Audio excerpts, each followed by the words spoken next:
Hey folks, Coach Rich, Endurance Nation, home of the world's only 400-person long course triathlon team, home of the only free 30-day coaching trial that you'll find out there, and a long course triathlon team that will be closing its doors to new members on May 1st.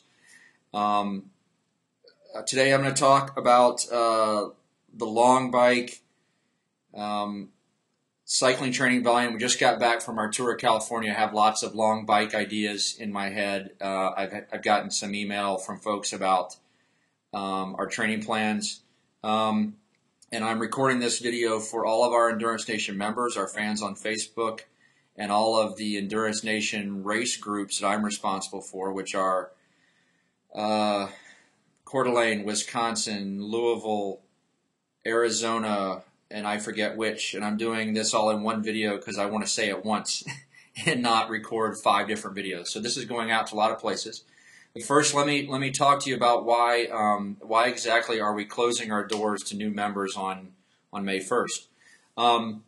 What we've learned is everyone has made their coaching, training plan, racing choices by May 1st, and so for us to continue to expend our energy marketing Endurance Nation after May 1st is a waste of time.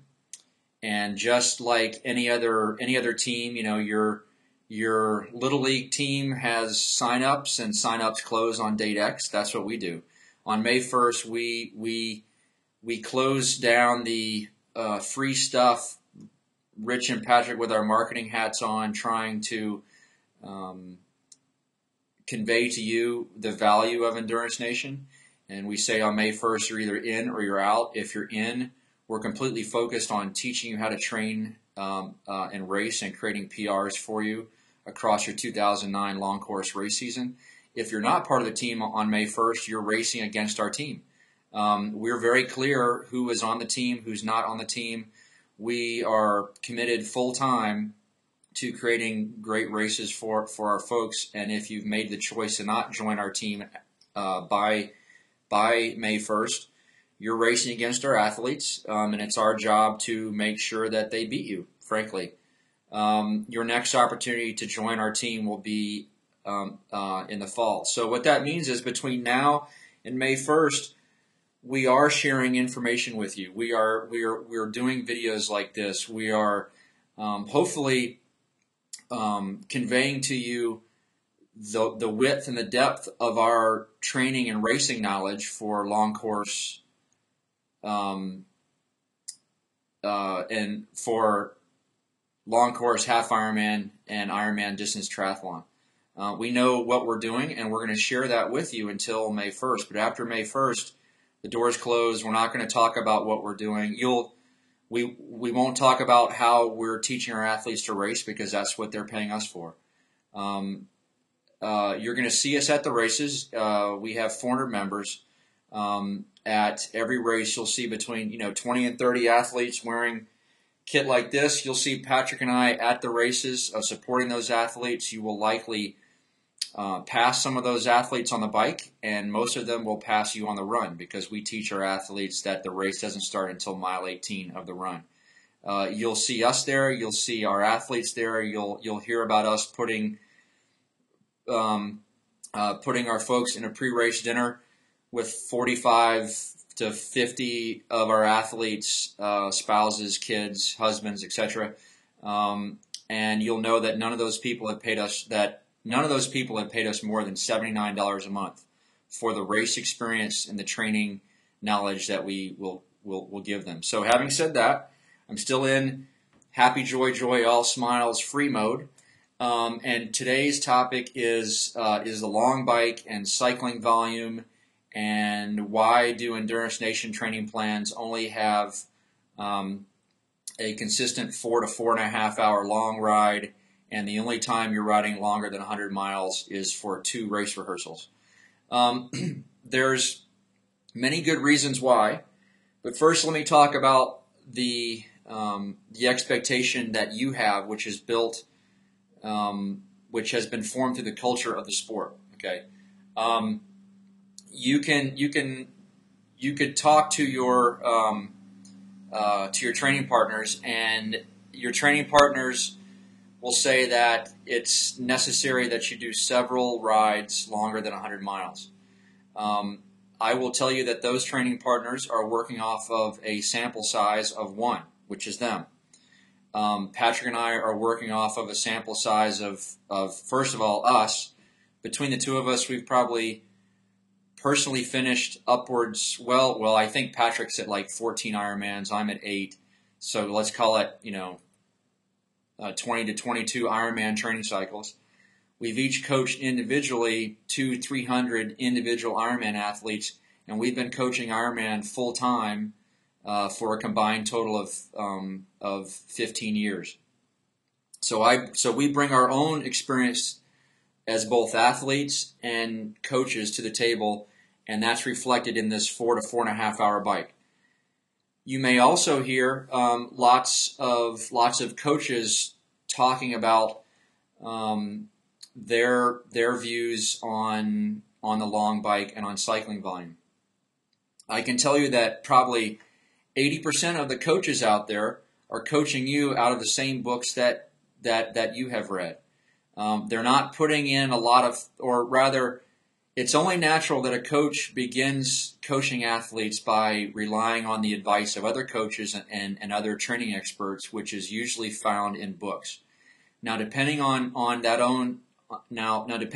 coach's racing history, their coaching history, whether or not coaching is a full-time gig for them, and if they're paying attention, hopefully over time they will then they will temper that book learning, that book guidance through their own experience. The rate at which that tempering happens is a function of their own training and racing, how many athletes they're working with, and frankly, whether or not coaching for them is a full-time gig. If coaching is not a full-time gig, I don't really have to make much of an investment in really sitting down and thinking about, I just finished a season of coaching 20 Ironman athletes. What did I learn from that? I understand that the books I was using said this, but what did I learn? What did I, as the guy on the ground, learn from my own training, from the training and the races of my athletes, and how can I temper that book guidance? I started doing that I started coaching full-time in 2001, and by 2002, I had already formed my own ideas of how things should be done, and I've been improving upon that.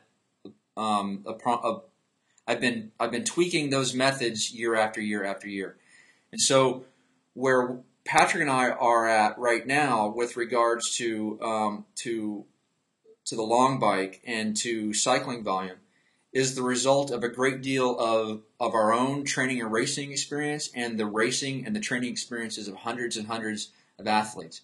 And with that in mind, I feel that I'm able to stand by my guns and say, you know what, you don't need to ride longer than about 4 hours when you're training for an Ironman race until you do a couple race rehearsals, and this is why. So I'm going to talk to you about why. or rather, I can say that, and I can say I understand that this is counter to what your training partner says. The reason why I say it is because your training partner, I don't care how fast a guy is, sample size of 1. Inside this head, sample size of hundreds. Inside Patrick's head, hundreds. Nothing but full-time coaching for a combined 15 years. So I think that we have a pretty solid couple legs to stand on here. So let me talk to you about my thoughts about the long bike and about cycling volume. And this is coming, today's Thursday, February 25th. We just finished our Tour of California camp on Saturday, and I think I've finally gotten my legs back. I'm not quite thrashed, so I've got a lot of cycling volume ideas bouncing around inside my head. There's nothing magical about riding 100 miles. There's nothing magical about riding 3, 4, 5, 6, 7, 8 hours. Okay. What you need to be focused on, what you need to think is, what is the training stress? What is the training dose?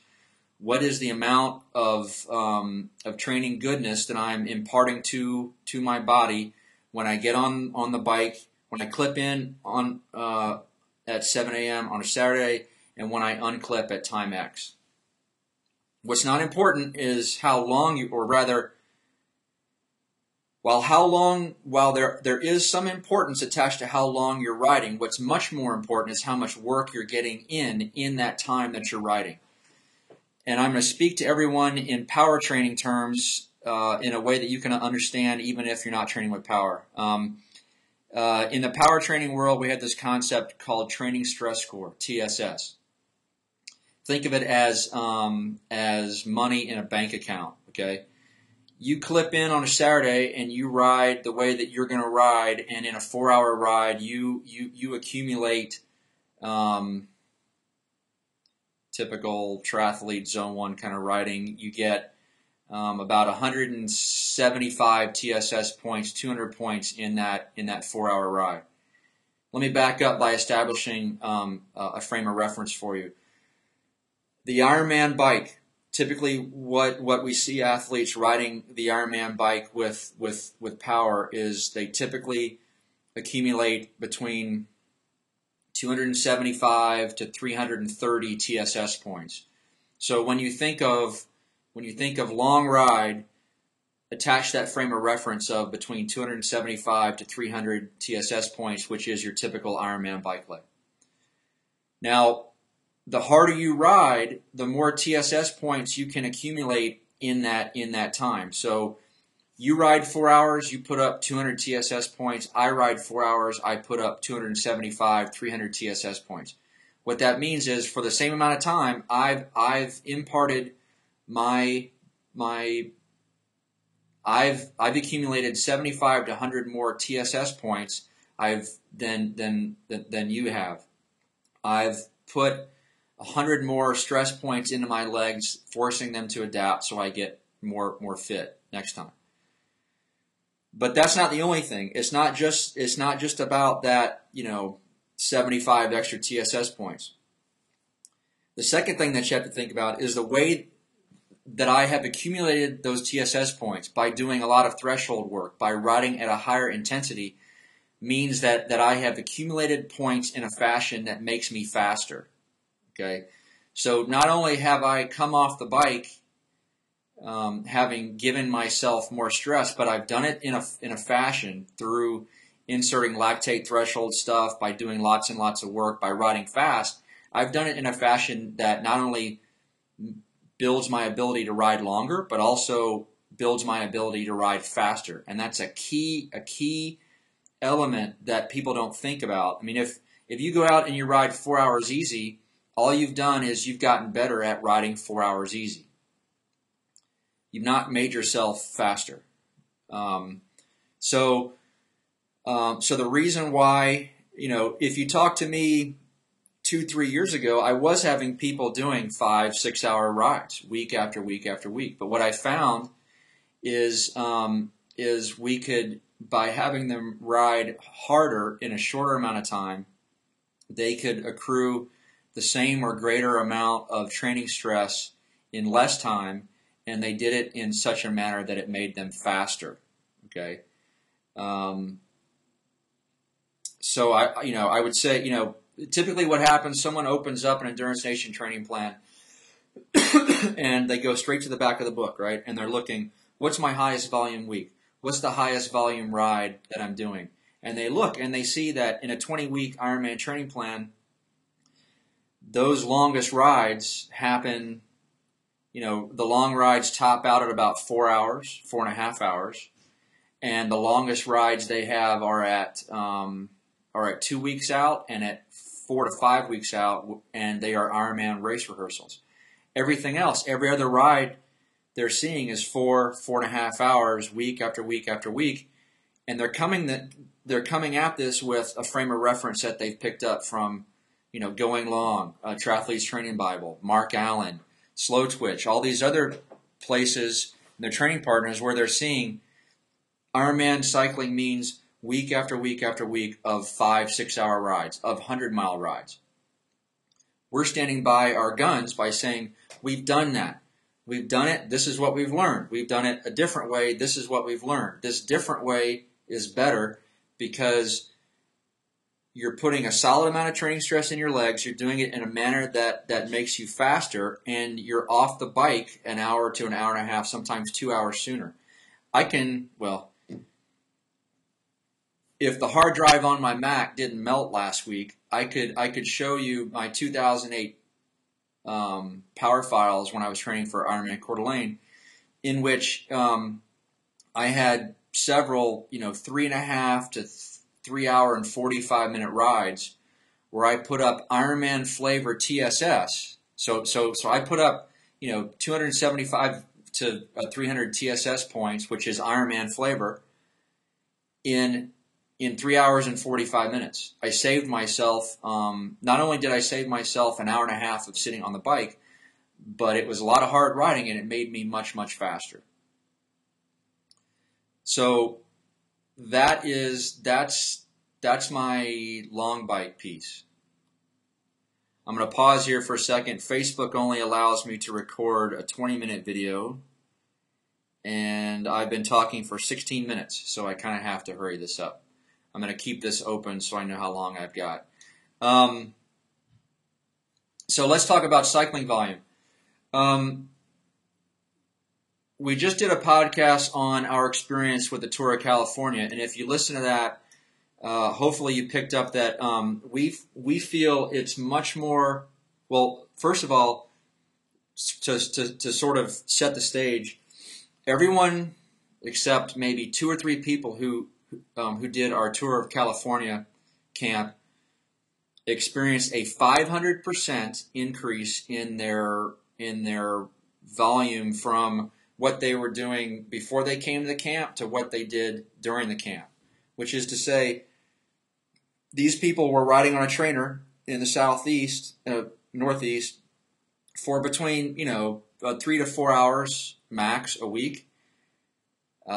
They fly across the country. We pick them up in Sacramento on Saturday. They watch the prologue on Sunday. We put them on the bikes, and between Sunday and Saturday, they increase their volume by 500%. We're talking very average athletes, nothing special, putting up a 25-hour, close to 400-mile cycling week. Not only did they live, they did very, very well, which is to say that cycling volume is not all that. You don't need to do week after week after week after week of nickel and diming your family for an extra 30 to 45 minutes so that you can put up week after week after week of 3.5 to 4 to 4.5 to 5 hour bike rides. It doesn't have to be that way. You can go from 0 to a huge cycling week. You can go from off-season 4 to 5 hours a week of riding to 15, 20, 25 hours a week, or in 1 week. I won't say a week. In 1 week, if you wanted to. So the first bit of this was me talking about why our long bikes are relatively short. The second part is me talking about how you shouldn't be afraid of putting up a big volume cycling week, because number one, you can do it. We've got 3 years of these training camps with average people that show us that you can, and two, it's more time efficient, it's more family efficient, it's more spousal approval unit efficient. Rather than nickel and diming your family week after week for 30 to 45 minutes here and there, get a green card, get a green light, find a 4-day weekend, and put up huge cycling volume. You're going to get a tremendous endurance pop very, very time efficiently. And so because right now, I'm looking at my time again, I'm talking to you in February. Everyone should be looking at the calendar, looking for those spring, early summer, the holiday weekend opportunities to put up some big cycling volume. That's it. I'm going to cut this a little bit short. Hopefully you got quite a bit of information out of this about long bike volume, about epic cycling volume, but most importantly, you realize that all this free goodness ends on May 1st.